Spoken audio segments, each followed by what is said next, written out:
என்னை வாழ வைத்து கொண்டிருக்கும் யூடியூப் நேயர்களுக்குன்னு ஒரு சொல்ல மறந்துட்டார். இன்னைக்கு சொல்லலை. இன்னைக்கு எப்போ சொல்லுவீங்க, இன்னைக்கு சொல்லவே இல்லை. அவர் ஏற்று பேசிட்டாரா? எழுத்து எங்கே பேசுகிறார்? அவர் ரொம்ப சாதாரண பேசுகிறார். நீங்கள் தான் அவர் எழுத்து பேசுகிறீங்க.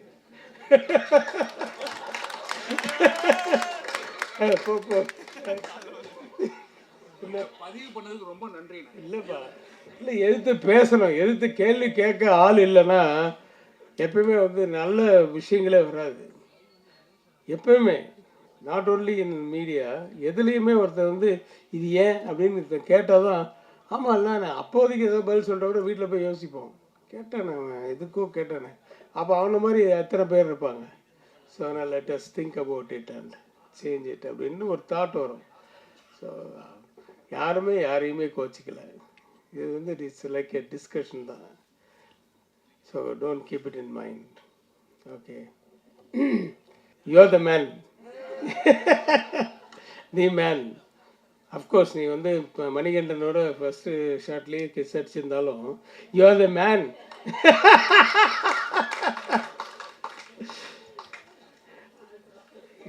எப்பவுமே ஒரு எனர்ஜெட்டிக்காகவும் ஒரு என்ன சொல்கிறது, ஏதாவது ஒரு அவர்கிட்டே அந்த மாதிரி கிருஷ்ணன்கிட்ட எப்படி ஒரு குவாலிட்டி, வித்தியாசமான குவாலிட்டி இருக்கோ அந்த மாதிரி தான் நம்ம நக்குல்கிட்ட கூட ஒரு பரபரன்னு இருப்பார். என்ன மைண்டில் தோணுதோ அதை பேசிடுவார், என்ன தோணுதோ ஆடிடுவார்.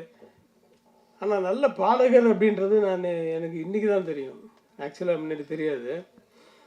நல்லா அதான் பாடியிருக்கீங்க. பட்டு நிறைய பேர் பேசும்போது தான் நான் எங்கே இத்தனை நாள் பாடாமல் இருந்தது. நிறைய பாடியிருக்கீங்களா? Oh my God. ஓரளவுக்கு நான் கொஞ்சம் ரொம்ப பழைய பாடல்களை கேட்பேன் நான். இவரெல்லாம்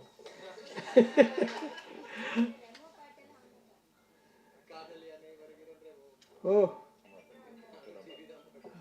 okay okay, very good very good. சரி, எல்லா டேலண்ட்டும் இருக்குது. ஆனால் உன்னை சின்ன வயசுலேருந்து அக்கா உன்னை எடுத்து வளர்த்த மாதிரி அம்மா மாதிரி ஆயிட்டாங்க.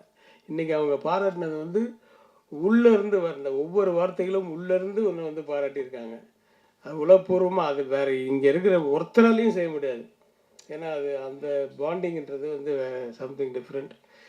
ரெண்டு பேருக்குள்ள ஒரு ஒத்துமை என்னன்னா, ரெண்டு பேருக்குள்ளேயுமே ஒரு இன்னசென்ஸ் இருக்குது.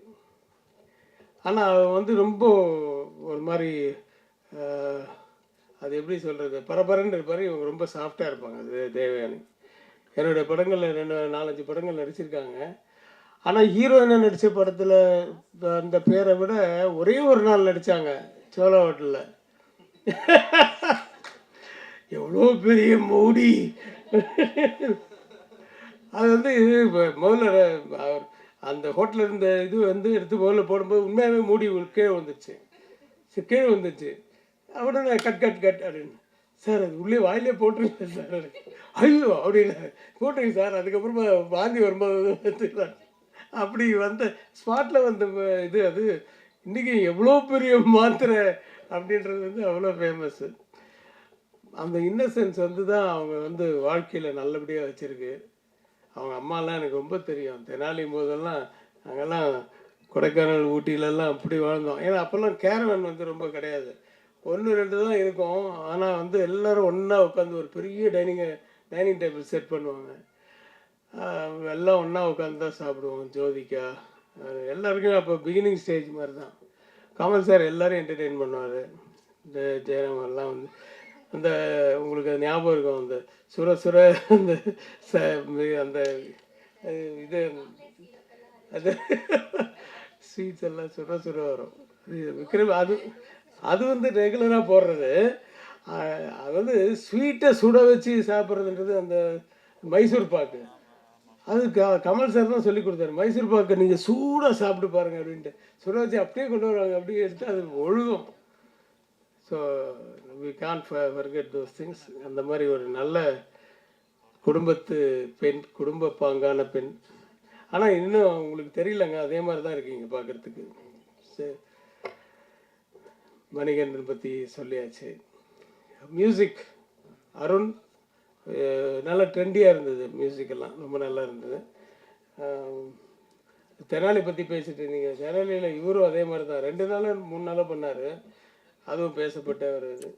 பயில்வான் ரங்கநாதன். இந்த படத்தில் நான் ஒரு மாதிரி கிண்டல் கூட பண்ணியிருப்பேன். அது ஒரு இதில் ட்ரெய்லரில் கூட அந்த உனக்கு தெரியாத பொண்ணுங்களாப்பா அப்படின்னு. அதில் இன்னும் 2 வார்த்தை வரும். அது படத்தில் இருக்கா இல்லைன்னு தெரியல, வந்ததுக்கப்புறம் பார்த்துக்கலாம்.